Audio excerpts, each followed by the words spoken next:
Hey everyone, welcome back to Marius and the Mayors, where we dive headfirst into the fears and mysteries that keep us up at night. Today I'm tackling a big one, the fear of being dead. Not dying, not the process of dying, but the big, quiet nothingness of never ending, not existing anymore. Like just everything going black for all of eternity. Now, if you're like me and love to overthink life's greatest mysteries, this one's probably haunted you too. So in this episode, I'll share how I have tried to frame this fear in a way that doesn't leave me wide-eyed at 3 a.m. in the morning. There's some logic, some humor, and maybe a touch of spaghetti monster nonsense in here. So grab a coffee or tea or just whatever helps you feel alive and good at the moment, and let's unravel the ultimate unknown together. So before we start, just a little disclaimer.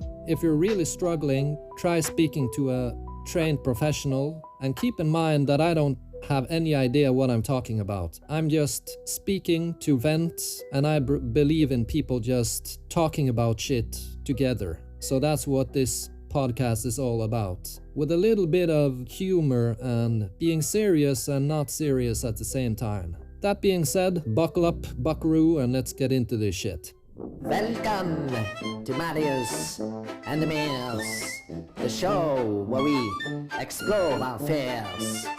He appreciates all likes, comments, and shares. Now please welcome to the show, Marius.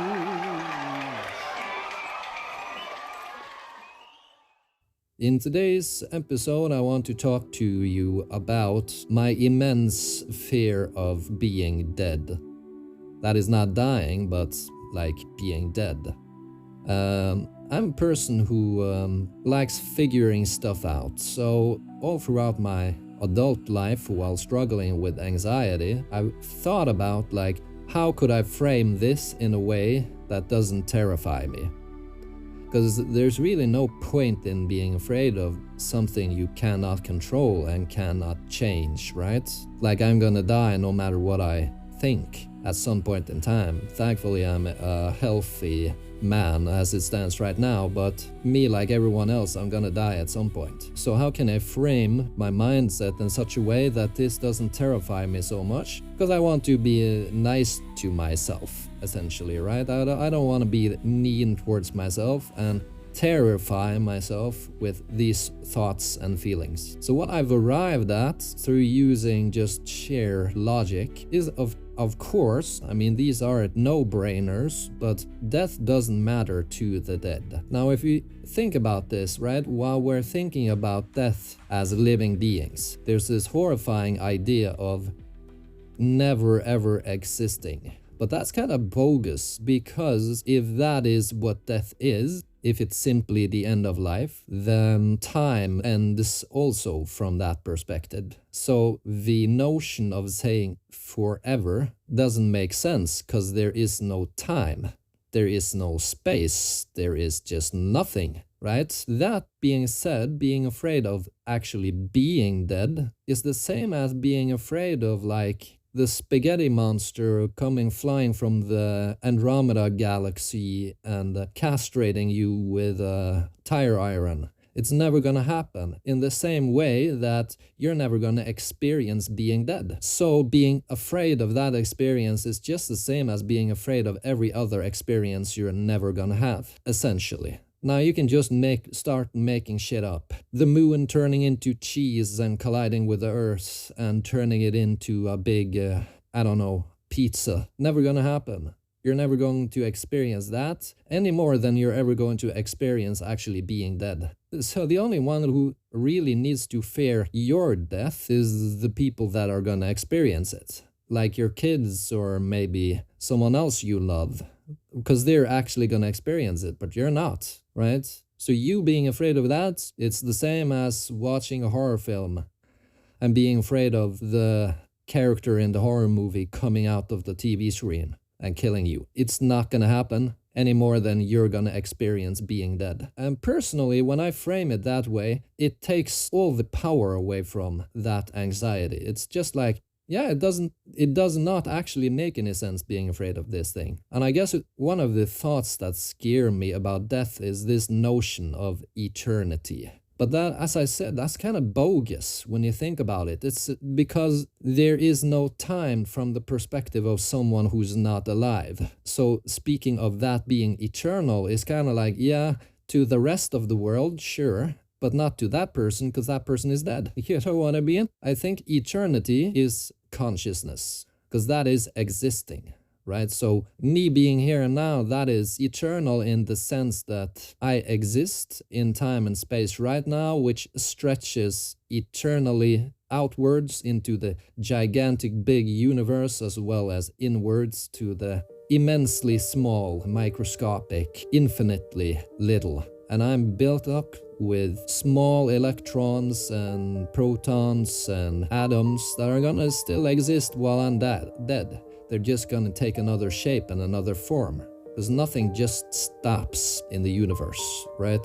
It's like when a star explodes, it becomes stardust instead of being a star. But the things that built up that star, they're not gone. They're just gone to do some other thing, essentially. Right? I think everything in the universe is like that. I don't know anything about what makes us conscious, but I'm guessing it's at least a force of nature, right? My thoughts, they do stem from nature. I'm not an AI, so whatever made me is also built of the same things that made the rest of the universe, which keeps on, no matter what. It just changes form. Does that mean that I'll continue living after I'm dead? I have no idea. Like, I have no idea, and I'm never gonna know. Because if God came down to speak to me today, then tomorrow I would simply say, and I was probably hallucinating, or I didn't sleep well, or maybe I ate something bad. No matter what. Like literally, if God came down to speak to me right now and say, here Marius is a proof of the afterlife, tomorrow I would likely think, yeah, you know what, maybe the breakfast, maybe there was something about that. Yeah. So I'm never gonna know. No matter what, I'm never gonna know. So why then waste my time on it?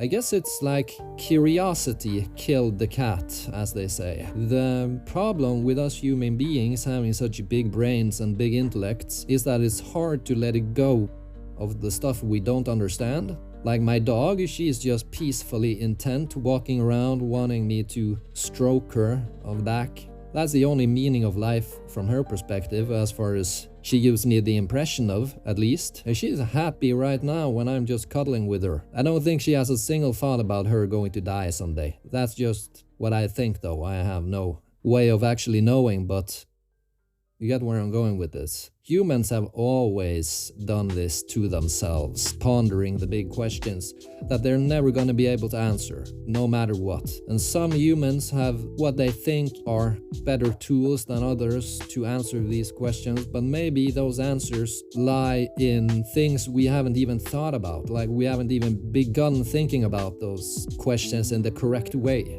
Maybe that is the thing. Like, I believe people have, and me included, have a tendency to get cocky and think we know things that we aren't even close to knowing. For example, in the 1800s, there was this famous guy who said that everything that can be invented has been invented. Now, since then, we've had computers and cars and God knows what. Back in 1996, there was this Norwegian guy, public figure, who said the internet was not gonna be any big thing. It's just gonna be some fluke. Popular right now, and it will be gone in a couple of years. He was wrong. And when we're pondering life and death and these big things, maybe we do not actually know which questions to even ask. Right? Maybe it's that far beyond what we actually understand. Maybe the answers lie in things that we have no idea, not even close. Or maybe it's just as simple as we live, we die. I've kind of come to the conclusion that that is the least terrifying thing when I think about it logically.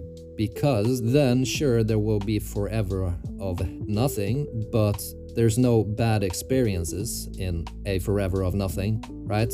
I will have just as many bad experiences with that as before I was born. I can't remember any bad experiences from before I was born, right? So if that is the case, that we just live and we die, then that has to be the least terrifying thing to think about in that context. Because sure, there's not any experiences, and that's horrifying to think of, but there's no bad experiences, right? And if we continue living after we're gone, then of course the bad stuff also comes along for the ride, just as much as the positive stuff. So there's that. All this being said, I think it's time to widen our perspective beyond just my own brain. If there's anything I've learned getting older, it's that other people have probably thought about the same stuff that I've thought about, and maybe some of them are actually worth listening to. So that's what we're gonna do in this section. This is the let's get our head out of our ass section, where we broaden our perspective and look at what other famous people, scientists or philosophers or just entertainers for that matter, have found out about the subject we're talking about. Let's get our head out of our ass.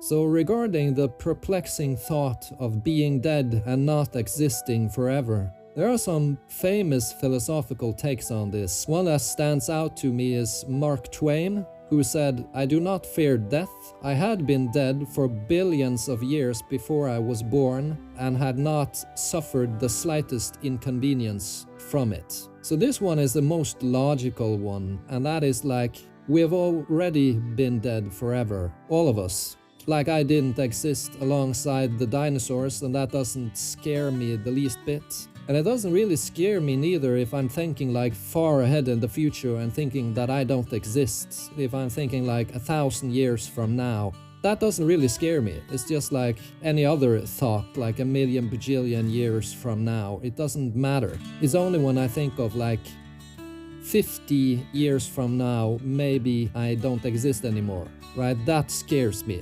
But we've already experienced that experience of not experiencing, essentially, for forever before we were born, basically. And we also have the ancient Greek philosopher Epicurus, who said, "Death does not concern us, because as long as we exist, death is not here, and when it does come, we no longer exist. Death can bother us while we're alive, but it can't really bother us when we're not alive." Right? So as long as we exist, we're not dead, and when we're dead, we can't think about not existing. So we don't understand death, simply. Like, it doesn't make sense from the perspective of someone who's existing to imagine not existing. Like, it's the only thing you can compare it to is like imagining something that's black.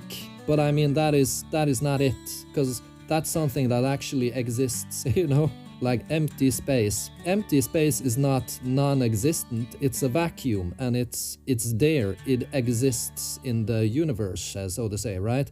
Well, what we're trying to imagine is the opposite of existence, which is impossible to imagine, because it doesn't exist. It's the opposite of a thought, basically. So we've done the philosophical side of it, but what about the scientific perspective? Carl Sagan said, "We are made of star stuff. We are a way for the cosmos to know itself." So being stardust, that means like parts of me has existed long before what I can remember, right? Because I am star stuff. Like I am the same matter that builds up the entire universe, and it doesn't stop with me dying. This reflects the idea of energy transforming after death. We have Richard Dawkins, who said, "We are going to die, and that makes us the lucky ones. Most people are never going to be born.